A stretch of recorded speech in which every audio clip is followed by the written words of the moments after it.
क्या जुल्फकार अली भुट्टो मधुबाला से मोहब्बत करते थे या फिर मधुबाला जुल्फकार अली भुट्टो से यकतरफा मोहब्बत करती थी? जानिए फिल्म मुगले आजम की अनारकली यानी कि मधुबाला की जिंदगी के बारे में कुछ हकाइक।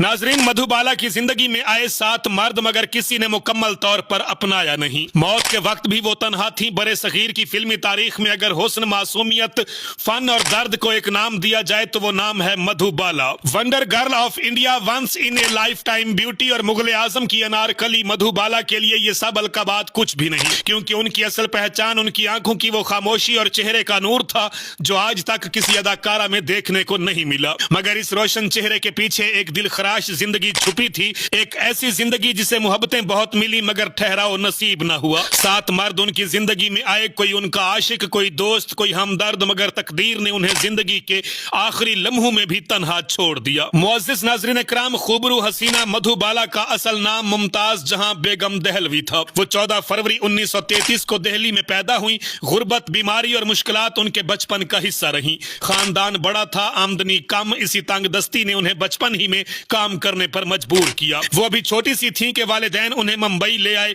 जहां किस्मत ने उनके लिए एक चमकता हुआ मगर दर्द भरा रास्ता चुन रखा था। मधुबाला ने बतौर चाइल्ड आर्टिस्ट फिल्मी दुनिया में कदम रखा, मगर असल शोहरत उन्हें फिल्म महल जो कि 1949 में बनी उससे मिली। उनकी मुस्कुराहट, मासूम चेहरा और गहरी आंखों ने पूरे मुल्क में धूम मचा दी। खास तौर पर मुगले आजम में अनारकली का किरदार हमेशा के लिए उनकी पहचान बन गया। मगर जब दुनिया उन्हें स्क्रीन पर एक हुस्न की देवी समझ रही थी, तब जाती जिंदगी में वो मोहब्बतों के बिखरते हुए रिश्तों की तकलीफ सह रही थी। नाजरीन, मधुबाला की जिंदगी में आने वाले 7 मर्द कौन थे?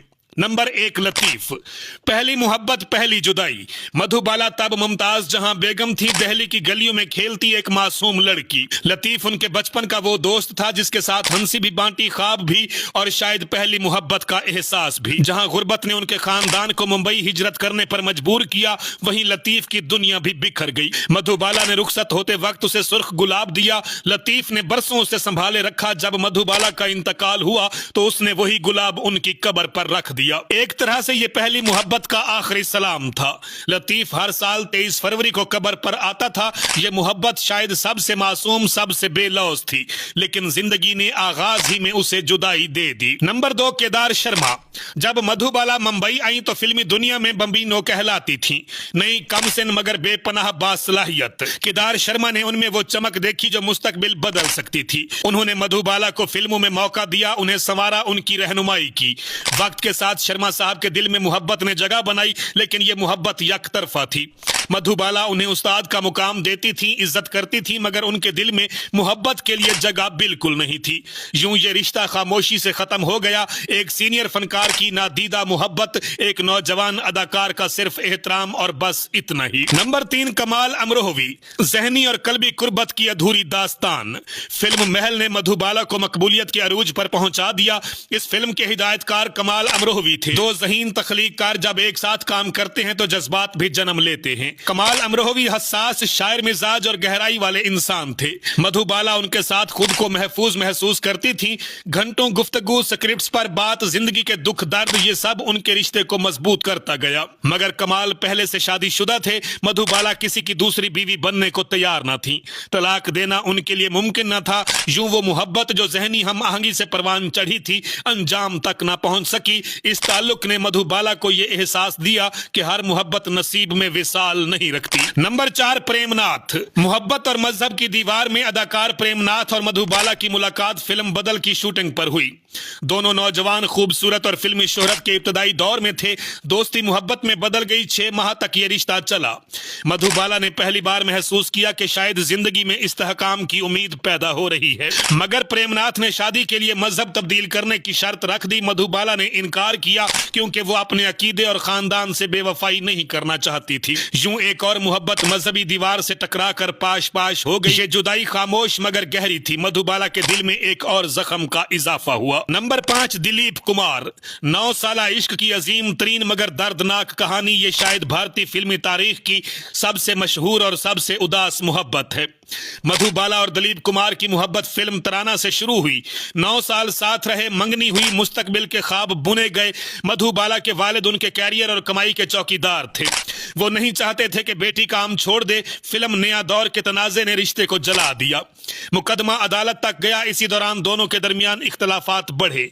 एक दिन फोन पर आखिरी मुकालमा हुआ। दिलीप कुमार, मुझे तुम्हारा बाप पसंद नहीं। मधुबाला ने कहा कि सिर्फ एक बार आकर अब्बू को गले लगाकर माजरत कर लें, लेकिन वो ना आए। मधुबाला महीनों रोती रही। ये मोहब्बत उनकी रूह तक को जख्मी कर गई और जिंदगी भर ना भूल सकी। नंबर 6 पे आते हैं जुल्फकार अली भुट्टो। एहतराम, उनसियत, खामोशी का रिश्ता। जब दिल जख्मी हो तो कभी कभी एक नरम गुफ्तगू भी मरहम बन जाती है। पाकिस्तान के साबिक वजीर आजम जुल्फकार अली भुट्टो उस जमाने में मुंबई में बैरिस्टर थे। वो मधुबाला के हुस्न, जिहानत और दर्द में डूबे लहजे से मुतासिर थे। वो अक्सर मुगल आजम के सेट पर आकर उन्हें देखते। उनके दरमियान गुफ्तगू, एहतराम और जहनी हम आहंगी जरूर थी, मगर मधुबाला दिलीप के जख्मों से उभर नहीं पा रही थी। दूसरी तरफ भुट्टो अपनी सियासी उमंगों और जिंदगी के रास्ते पर गामजन थे। यूं ये ताल्लुक कभी वाकई मोहब्बत न बन पाया। ये रिश्ता एक जहनी सुकून था जो आया और चुपके से गुजर गया। 7वें नंबर पर हैं किशोर कुमार। आखिरी मोहब्बत, आखिरी इम्तिहान। किशोर कुमार मधुबाला की जिंदगी में आखिरी मोहब्बत बनकर आए। वो हल्के फुल्के, बेफिक्र मगर दिल के अच्छे इंसान थे।